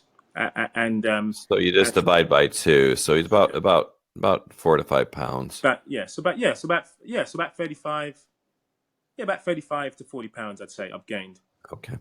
And You you multiply know, times. and most of that has been muscle, not fat. And this is why I feel some of these studies around the effectiveness of diet versus exercise are misleading, because if you do have a well-rounded exercise program, and you're not significantly overweight or obese, then you are likely to gain lean body mass, you know, muscle denser than fat. You may actually gain weight because you're gaining muscle mass. So the scales alone, or using weight as a barometer alone, is not necessarily a good idea. You want to be looking at body fat percentage. You want to be looking at things like waist circumference, waist to hip ratio. They're far more suitable markers to assess your body composition than just weight alone. Because if I base it on weight alone, I would be very unsuccessful. You know, if I looked at BMI, I'm in the overweight category for BMI, but my body fat percentage, Right. I'm very athletic in terms of my body fat. Usain Bolt, for example, he's overweight based on BMI. Do you know what I mean? So it shows that we need to take a more detailed look at some of these metrics that we bandy around. Yeah. So my kind of mantra with my wife, and we've kind of been on this journey together, which has been rather cool. And she's amazing that she's participating. But you know, my mantra always been, and you know, she's been brought up in society that the scale is king. And to me, Mm, I'm like, you know what? Let's just throw the scale out. And we didn't, yeah. but I'm echoing what you said. It's body composition. So Yes. the scale is just how much gravity is pulling on your feet. Yes, for It sure. For sure. doesn't tell the picture. Yeah. For some people, you know, I mean, I do have a scale myself, but I use that scale if I use it for my clients, but only because I'm looking at body composition measures, i.e., body fat percentage. I'm looking at things like bone density. So those things are important for me to know, and important for me to track with my clients. But it's very rare, you know. And some of my clients, they do need to lose weight, but you know, those individuals would tend to be obese anyway. So if they do have obesity, then they do need to lose weight for sure. But once you start normalizing your weight, what's far more important is the proportion of fat to lean body tissue you have. And in terms of monitoring and tracking those things long term, you know, you don't want to be using absolute weight. You don't want to be losing BMI, which is an estimation. You want to be using body fat percentages.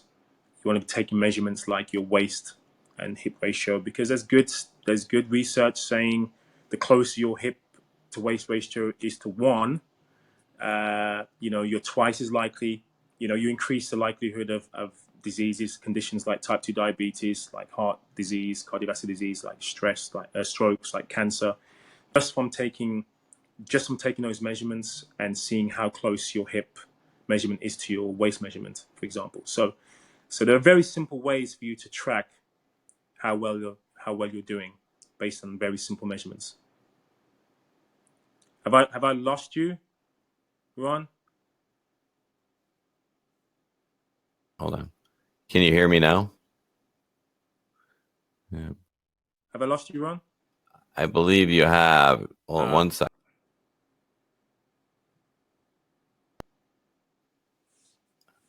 Hey, wait. Can you see me? I can, yeah. Technology is great when it works. Yeah, it's superb when it works. It really does. But the last couple of days has been a test of my patience, but I'm learning. So, when in doubt, I just kind of reboot, and that's what I had to do. But I heard Okay. everything you're saying. You just couldn't hear me. So, All right. no, Well, I love that body composition conversation. That was spot on.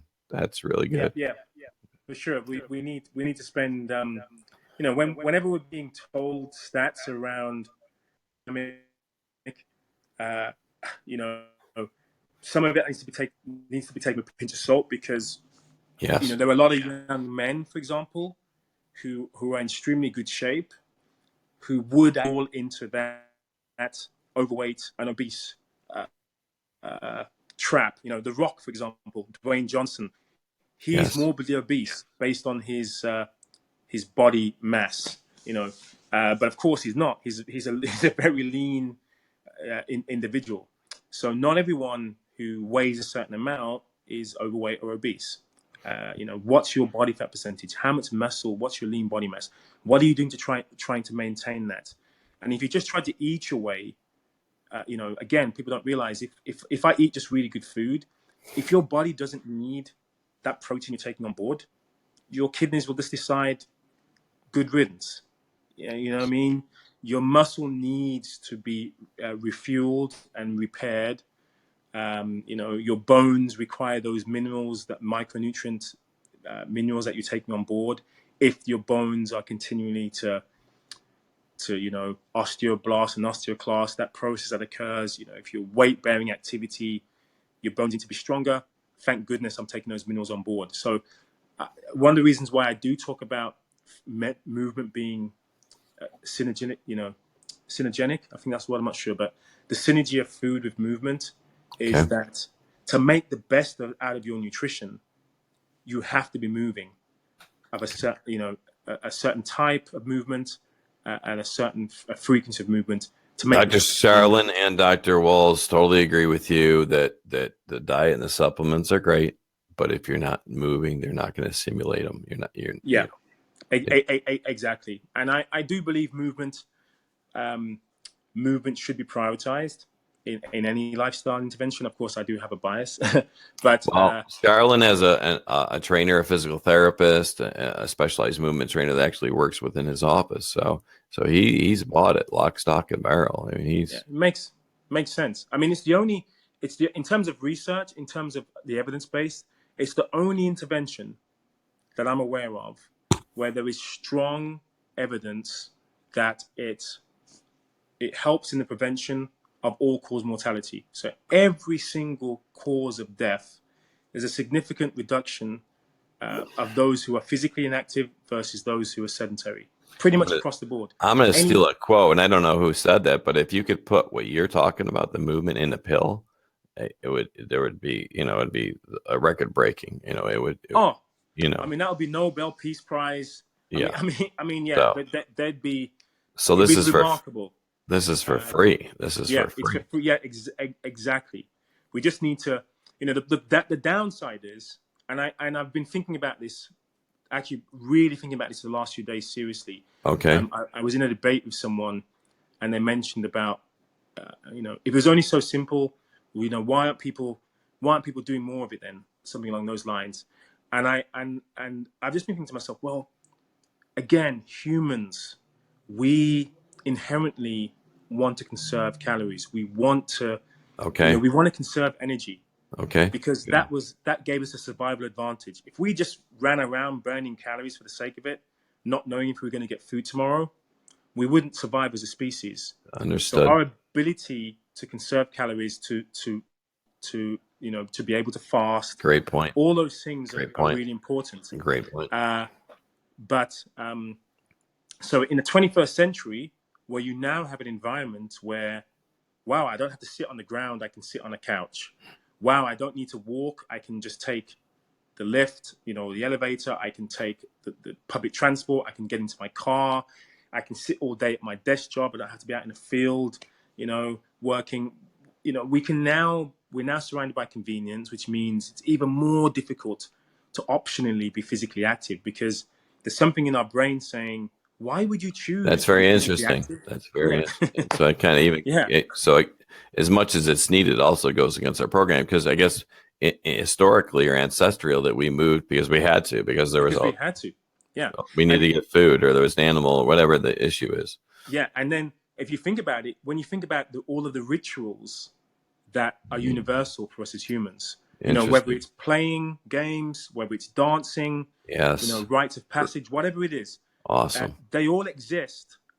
Usually, when there's abundance. So, you'd probably dance when you've got your successful kill and you've had your feast. And a feast. Yes, I was Yeah. about to say Then you that. can celebrate. Then you can burn calories.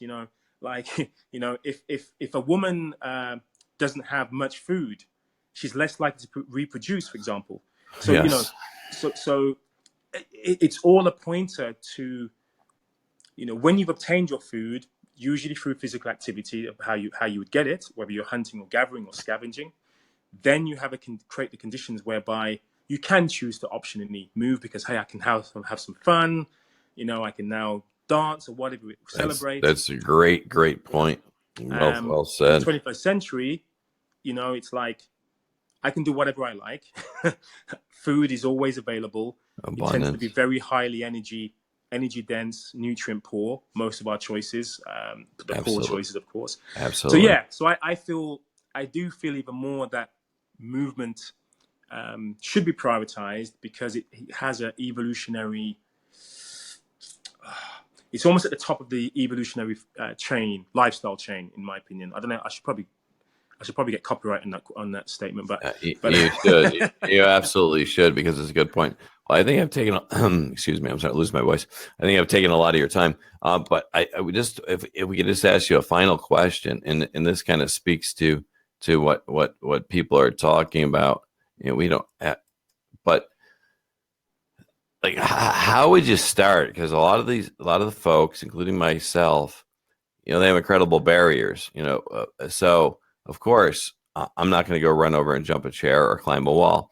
mm, What's your advice for somebody like myself, or even worse, how do you get started? That, I guess, this is a burning question that I'm seeing from many yeah. folks. So I just saw a question pop up there from, I think it was Susie, who mentioned Yes. about our NMI program suitable for chronic fatigue. So yeah, I do have a number of clients, some of who do have chronic fatigue, who have ME issues, and it's all about, if you believe movement is medicine, then it's finding the appropriate dose, the right prescription for that individual. So it's not a case of just throwing an exercise program saying, hey, just do more activity. It's what's going to be appropriate. It's what's going to be the right dose, which isn't going to cause a setback in your client. So if somebody has, it's difficult for them to get out of bed, and they know if they did a 30-minute program that they'd be in bed for weeks because it'd be just too traumatic for them to do, then it's not the fact that exercise is detrimental to them. It's the fact that it just wasn't the right medicine for them. So they need. So I'm fortunate. I have a wife that's a physical therapist, and of course I look to people like yourself. But if somebody that doesn't, what are your recommendations? Would you ask them to go seek help from a physiotherapist or a trainer as yourself? Seek out an individual like myself. I mean, there are plenty of others, but an individual such as myself who understand, that fitness and exercise isn't just for fit and healthy people. We all have different starting points.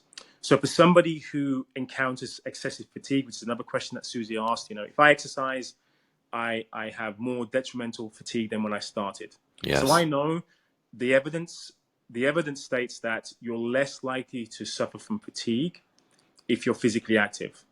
That's what the evidence tells us. That's what the research tells us. What people tend to do is they tend to just do too much too soon. And so I've had clients where I've given them 20 seconds of movement snacks, and that's all they'll do for that day.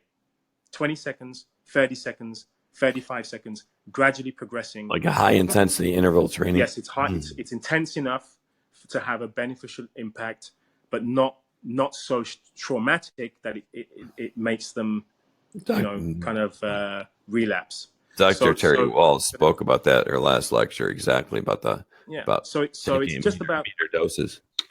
finding the appropriate dose, the minimal effective dose, and somebody Minimal who effective dose. has experience of dealing with individuals with your condition, whatever that condition is. So whether it's multiple sclerosis, whether it's ME, whether it's Parkinson's, whatever the condition is, whether it's cardiac rehabilitation. Just an example to hear, they really drive in what he's saying. Now, my wife's a physical therapist, and she's a little brutal with me, and I'm like, well, I can't do that. She's like, well, you can crawl on your hands and knees, can't you?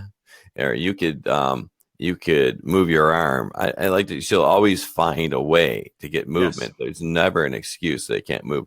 Even if I were, exactly. And you've seen me at the at Terry Wars' seminar, and yes, trust me, I know when I'm about to give a session.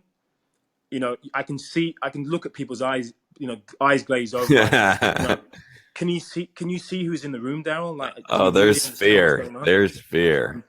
But pretty much everyone within that seminar Yes. is taking part, whether they're in a chair, whether they need assistance. And immediately there's laughter and there's Yeah. smiles and there's it just lights up the room. So you really do a great job there. Well, thank you. And I suppose, it's important to note that we can all achieve this. So another thing that I think is really important to mention is that we should never, ever use another individual or even use ourselves as a reference. In other words, how I used to be, what I used to be able to do, what my peers can do, what my family members can do, what my friends can do. That's detrimental. The only thing that I think about when I'm playing out, I don't even work out anymore. I play out. When I'm playing out now, the That's only thing great. I focus on is my experience at this minute, this moment. I may be weaker than yesterday for whatever reason. I may feel stronger today than I did yesterday. That's great. All that That's matters great, is that Darryl. today I'm going to embark on this journey. I'm going to have an experience. I'll take a mental note. I'll have bodily awareness to say, you know what, today maybe I need to scale it back a bit, or today I need to push it a little bit more. And as long as I keep that kind of frame of reference and remain mindful, not in the meditative sense, but just in the purest sense of the word, then everything's great. So anyone can have that realization, because again, the 21st century, we're driven by this. It's competition. It's like, I've got to be better than I was yesterday, and we can't deal with setbacks. The reality is, we can't control everything. That's real life, and we have to be able to deal with setbacks and when things really aren't going our way, and dealing with adversity. And I feel physical activity in some respects is almost a way of artificially creating, an obstacle for yourself that you may overcome today, you may overcome next week, but you can have constant improvement and continuous improvement. This is great. Yeah. Absolutely great, Darryl. Darryl, I feel bad taking more of your time and Hey, don't. If you want to carry on talking, I'm free to talk, mate. So it's up to, if it's valuable to you and the audience, I've got more time.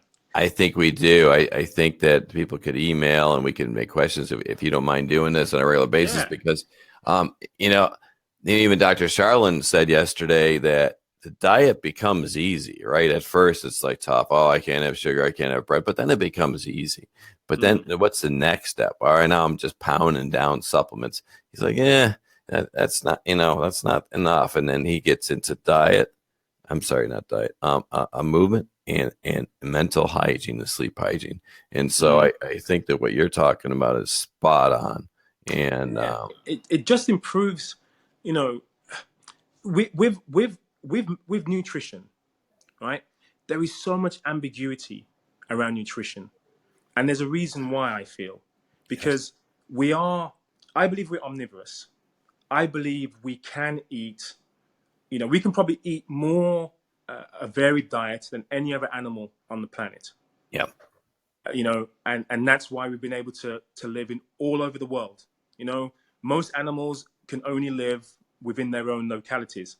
We can live anywhere on the planet because we have been able to adapt to survive on, plants, animal matter of varying types and descriptions. We've been able to determine what's healthy for us, what isn't.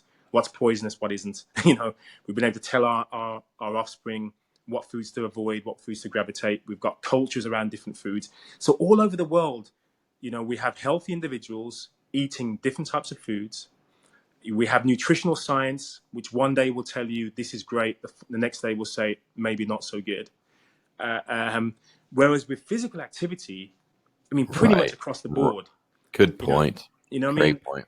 There may be Great point. discussions about what the best type of activity is, Yep. you know, how long you should be doing it for. Correct. But there's never any debate about, you know, being sedentary is okay. I mean, there are no healthy sedentary populations. None. But I can definitely say there were sedentary populations who are eating foods that you and I wouldn't choose to eat. Do you know what I'm saying? So there's something more to this than just food. In the United States, we can just look at the diabetes and the heart disease ratio, even though we're doing what the media tells us to do. There's not many people out there, Darryl, that are talking what you're talking. You know, yeah, because it's you know, even for myself, when I first, as I told you, movement for me was the first step. Then I got into nutrition. I became a nutritionist, and I really believed that was going to be my mission. My mission initially was all about food, because I believed, that's the secret, that's the key. I had totally forgotten you're a nutritionist, so that's because your message is so powerful. I found out, you know, hold on a second, let me start questioning movement a little bit more. You know, let me start seeing if movement can be medicine also. Let me have a look at this research. And as you see my presentations, I cover that in a lot of detail. Very well. Let me ask you how old you are, Darryl, because you are strong. I mean, like you know, only my mom knows my age. Okay. But anyways, he's stronger than his age. He's stronger than his age. I've seen him pick up Dr. Wahls on his back and walk around without effort. Without effort. So he is definitely a lot older. I'm sorry. He is a lot stronger than his age, which is really phenomenal. You know, I mean, it's quite a funny. You know, I don't, to be honest, I do have something about my age, which is whenever I look at my passport or my driving license, I'm always kind of like, am I really that old? You know? And I'm the same way. It's kind of psychological. So I try not to focus on age. I just try and focus on what I can do to maintain good health for as long as I possibly can. I think society hang up about age. And if you go to traditional cultures, you know, there are people who are literally like, we don't know how old we are. You know, like we only know how old we are because we were told that you were here when such and such an event happened. Do you know what I mean? Like I have a Korean friend that's tends to be a bit of a philosopher, but he says, you know, in his culture, when he grew up, you got old to a certain point, and we don't even know what age it was, but then you just died. There was no this idea of I'm going to be sick for 10 years in the hospital and this drugs. You just passed away. You worked until you just passed away, and that was a beautiful thing, and they celebrated it. I'm going to answer. We asked this one question to you, and I'm going to let you go. My wife is also waiting for me. I got to go exercise myself. But and this is a good point, but I think you'll speak to it. But this is something that doctors told me when I was diagnosed with multiple sclerosis. Please take it easy. Don't move. I not moved right into a wheelchair, Darryl. I know I want you to speak to this, but I personally disagree, and I know Dr. Charlin disagrees. But it speaks to what you said. It's in the right dose for the right patient. Mm-hmm. Yes, and you know what? Whenever I have been asked this question or challenged a few times, here's one example. Somebody will say, if exercise is so good for us, if physical activity is so good for us, then how comes this individual who was a marathon runner, why did they get diabetes? You know, if exercise is supposed to help with insulin sensitivity, why did I get diabetes? Or I was a national blah, blah, blah, blah. Why did I suffer from a chronic disease such as MS? You know, what if it's supposed to be so medicinal? And every time I look into the background of those individuals, there's something that strikes me. One is I feel that their movement practice was still very one-dimensional. So it might be they were doing a lot of endurance activity, kind of chronically stressful activities. They may have been undertaking like combat sports, or like playing American football, or where there's repetitive kind of impact on the brain. There Head tends to trauma, be, etc. Some kind of comorbidity or some other issue. yeah, Yeah. there tends to be something along those lines. And again, I would say that exercise, it's like anything else. There is an appropriate dose. There's a and in small doses, and to moderate doses, it's perfectly fine. If you can have a wide sphere, it's a bit like, if I decide just to eat avocados, as nutritious as avocados are, if I only ate avocados, there's a point in time my body would say, you have some serious nutritional deficiencies. Even though, even if I had, I don't know, lamb's liver, as I understand. nutritious as superfood as that Absolutely is, agree. I if I understand. only had that, Good I know point. my body would complain at some point and say, you know what, Darryl, there's something not quite right here. No. There's something missing. And it's the same with physical activity. You need to have a well-balanced, a nutritious movement diet. And it has to be appropriate. You need periods of rest, which would be the equivalent of not eating. So you need periods of not moving. You need periods of recovering from activity. You need periods of sleep, which will ensure that you repair and grow overnight. All these things are important. So if you're doing too much, don't blame exercise. Blame the programming. Blame the inappropriate prescription. That's what I would suggest as the solution. I'm gonna thank you, but I'm gonna leave you with a point that I learned from since your seminar. I've exercised a bit smarter. I exercise a bit more functionally, and there's also physical therapists that are watching here that have also chimed in along with my wife. But a magical thing happened that we had a baby, our fifth baby. Congratulations. But you know what's really cool about it? And I thought about you every day, and it's kind of weird, right? But it's not weird because I would watch her, because I got to watch her from crawling to walking to running, and I watched her intently. I watched what her toes did. I watched. She would squat down effortlessly, and we call it weightlifting, ass to the grass. Excuse me, guys. Yeah. but she would sit there and play with her butt all the way down on her knees. And I said, if I ever went in that position, you'd have to call the paramedics to get me out of it. And what happened? Like, I no, and so the way she jumped, the way she ran, the way she uses her hands and activates that posterior chain, the muscles, I'm like, wow. And so it was a learning experience that you had opened my eyes to. And then furthermore, the Korean gentleman that I revere highly, he says, well, what do dogs do when they're tired? They lay down. So lay down when you need to, learn from your dog, you thick head. And I'm like, okay, yeah, I'm a little thicker. Thank you for that. So what everything you're saying, and I have this firm belief, and I know you do as well, that all knowledge has been out there. We just have to rediscover it. We have to peel back that onion layer, right? Say, all right, yeah, this is what our ancestors did. Let's just do what they did. Oh, they ate liver. Oh, they moved this way, or they did this. This modern society thing, I think it's very easy to buy into. It's very easy to look at the glamour magazines. Oh, I just want you to share one thing because this is profound for me. You told me this. And this kind of speaks to that. And then I'm going to let you go, and I'm just going to thank you immensely. But you spoke that and correct me if I misquote you, but you said that they were going to do a photo shoot on men's health, and they went and did a photo shoot. And you're a pretty strong guy and a good-looking guy and a solid guy. But you said they took the pictures, and you were all excited and everything. And then for whatever reason, they brought in this chiseled, like artificial, maybe steroid, I don't know. And they took pictures of him. And then you said that they didn't put your name, your picture on the cover. They put his, but his beautiful body wasn't even enough, that they had airbrushed him and made him look even better. So, So my message from that, I was like, first of all, I was like, wow. I ran home and told my wife that we have to be careful what we're buying into. for sure, we do. And you know, and I'll tell you something else about that story, which is when I was doing the photo shoot, right? I remember this guy. He was half my age. He looked like an Adonis. I mean, he was a beautiful young Adonis. man, Just and unbelievable. Yep.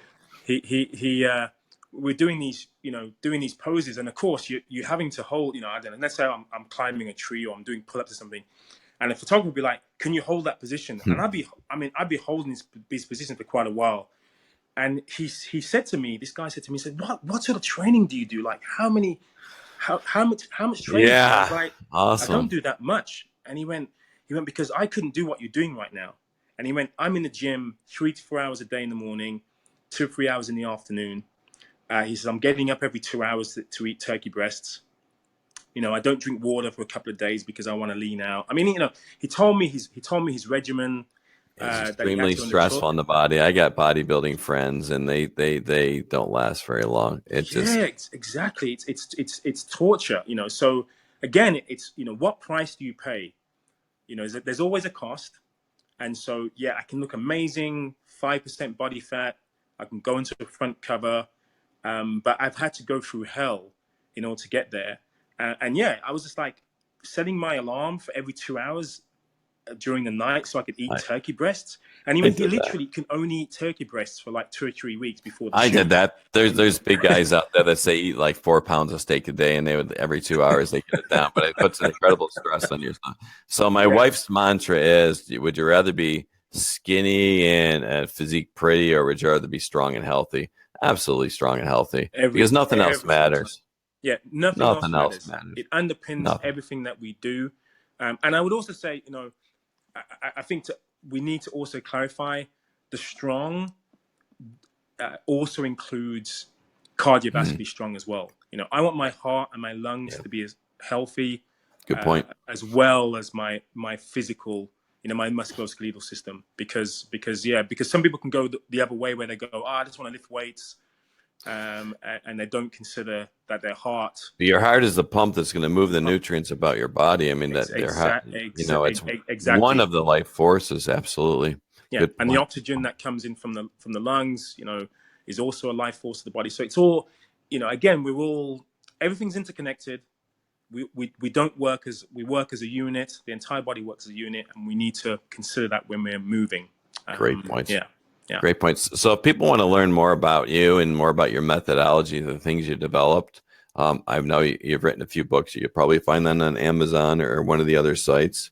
yeah. So And best place, you can come to my blog, which is called primalplay.com, primalplay.com. So there I talk about the primal play method. I talk about a lot of the research that has been discussed today.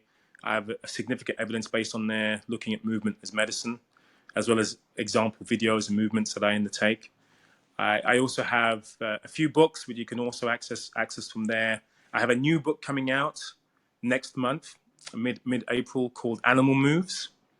So really, that's about training like an animal to become more human. animal moves. Animal Moves, yeah, and probably most important in terms of bigger picture is I'm starting a certification program, kind of a train the trainers program. I had heard rumors of that. Okay. So yeah, so that's happening this month in London and next month in the US. So Wednesday, your message could go out exponentially because you'll have people. I'm trained to spread that message appropriately. I think Yes, that is yeah, unbelievable and exactly. And I fantastic. and I will be doing a therapeutic track as well. So I will be I will be certifying trainers who will be able to look after certain populations. Excellent. Wow. Thank Yeah, you for so that. that's something that I'm very passionate about, and hopefully, possibly not this year, but at least next year's seminar, I will definitely have a track available for somebody. If somebody does ask the question, okay, I've got ME, how can I actually be using your methods? I'll have coaches that will be able to take somebody through the appropriate dose and the right type of exercises to improve their health and well-being. You know, and same for MS. If somebody has problems with gait and balance and, Excellent. you Thank know, you. and communication, Understood. neurological communication, how can that be improved with certain types of movements? So all Wow. of that is to come in the future. I didn't know that. Very good. Well, then what I'll do, folks, is post the show. I'll post in the comments his contact information and his website. Yeah, on Facebook as well. Yeah, so if you want to search for Fitness Explorer, which is my kind of Fitness tag, Fitness Explorer yeah, on then you'll get me Facebook. on Instagram, Facebook, Twitter, all those Okay, all three of places. those, and Yeah, YouTube channel, or not yeah. so much. Just Yes. if you Google Darryl Edwards, Darryl Edwards. I have the infamy. I'm not sure that's a good or bad thing, but I'm usually number one in the search. So Yeah, hopefully that's a and good I thing. did search you, double R, folks, Yes. double R, and Primal. So I put Darryl Everett Primal Health, and just a ton of information. He has an incredible website, and in the videos and all, just look into that. We all can move, we all can learn from what he said. It's incredible. I'm so appreciative that he's here, and I know that everybody here from the comments is just overwhelmed with all your information, and the thought of not moving is hopefully put to rest a bit, anyways, a bit. Yes. Yeah. And Yeah, I hope so too. So, so I think that's part of my mission is to speak, is to speak about the importance of movement, the medicine of movement, and to ensure that people hear this message because I believe it's really important. it just And occurred to, secondly, yes, that it can be fun too. and it can be fun too. Yeah. Yes, I enjoy it. I miss it. I'm going down right now. I'm going to get up. I'm going to have some water, and I'm going to go. And my wife's waiting. One thing, are you going to be at the Wall seminar this year? I hope so. I did speak to Terry yesterday, so Okay. I did get an invite. So I reckon I will be. You did. All right. So Well, if he yeah. does, I'm sure he'll make that announcement. But if you get the pleasure to meet him, you'll be utterly impressed, and you'll learn an incredible amount. And so, not to plug Terry Wahls' seminar, but it was life changing for me because I got to meet people like Darryl and not only Terry, and then the rest of the folks there. So I just thought I'd throw that out there because he was part and parcel of what changed in my thinking. So. Oh, thank you. I really appreciate it, Ron. I had no idea until today's Yeah, conversation. So yeah, I really I have a appreciate that. funny memory, and when things strike me like you do, I can remember word for word and things. So you were impressive. Oh, So no, thank you. I really appreciate it because you were very inspirational too. So it was definitely two-way. There was two-way traffic. well, So I just so you want know. you to know that like I told Dr. Charlin, and Dr. Wahls. I mean, there are certain pioneers, and there are two premier pioneers. But you know what? You're a third. You're up there, and Cheers. I think it helps me. It motivates me to work out, to eat properly, because I know I'm helping people, and I just wanted to make sure that you understood that there are people like me and others listening that you're really changing their lives. And what's better in life if you could exponentially change others? Yeah, and I'd just like to say as well for anyone listening, if there were any questions that you had which weren't answered during this episode, put them in the comments, and I'll definitely get round to That's very answering them. generous of you. Very So yeah, generous of so any you. questions you've got, pop them in the comments, and I'll make sure I won't say I don't know. I'll definitely I'll definitely have an answer for you. When I was in the military, the proper response was, "I don't know, sir, but I'll find out." That's many years ago. Thank you again, sir. Have a great day, all the way from the other side of the pond, joining us. I feel very, very privileged, and I just can't thank you enough. My heart Oh, you're definitely welcome. feels out to you. Cheers, and hopefully I'll see you in August if you go to the seminar. Pleasure. Thanks very much again for your God time. bless. It's been great. Thank you for Take your care. time. Thank you. Bye bye.